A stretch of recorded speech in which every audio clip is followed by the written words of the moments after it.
உங்க ஃப்ரெண்ட்ஸோட நீங்க பீஸா சாப்பிடலாம்னு வெளியே போயிருக்கீங்க. அங்க ஷாப்ல வெயிட் பண்ணிட்டு இருக்கும்போது தான் உங்களுக்கு ஒரு ஞாபகம் வருது. பீஸா என்ன ஷேப்ல இருக்கும்? சர்க்கிள் ஷேப்ல இருக்கும். ஸோ ஏன் சர்க்கிளை வச்சு ஒரு ஃபார்முலா பார்க்க கூடாது? சர்க்கிளை வச்சு நீங்க நம்ம பார்க்க போற ஃபார்முலா சர்க்கம்ஃபரன்ஸ் பத்தி. சர்க்கம்ஃபரன்ஸ்னா என்னன்னா சுத்தி இருக்க அளவுன்னு அர்த்தம், விச் மீன்ஸ் பெரிமீட்டர்னு கூட சொல்லலாம். ஸோ ஃபர்ஸ்ட் ஒரு ஆர்க் இந்த மாதிரி போட்டிங்கன்னா இதோட மீனிங் பையார். அப்போ சர்க்கிளை பொறுத்த வரைக்கும் இப்படி ஒரு ஆர்க் இருக்கு, இங்கே ஒரு ஆர்க். அப்போ டோட்டலாக எத்தனை ஆர்க் இருக்கு? 2 ஆர்க் இருக்கு.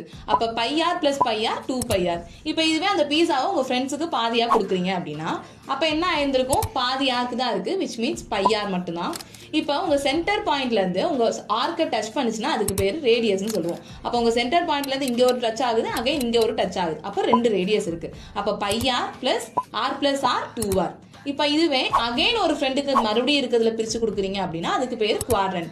அப்போ ஆர்க்லயே அது பாதி தானே இருக்கு. அப்போ பாதி இருக்குன்னா πr/2. அடுத்து அகைன் இங்க இருந்து ஒரு ரேடியஸ் வருது, இங்க இருந்து ஒரு ரேடியஸ் இருக்கு. அப்போ டோட்டலா எத்தனை ரேடியஸ்? 2 ரேடியஸ் இருக்கு.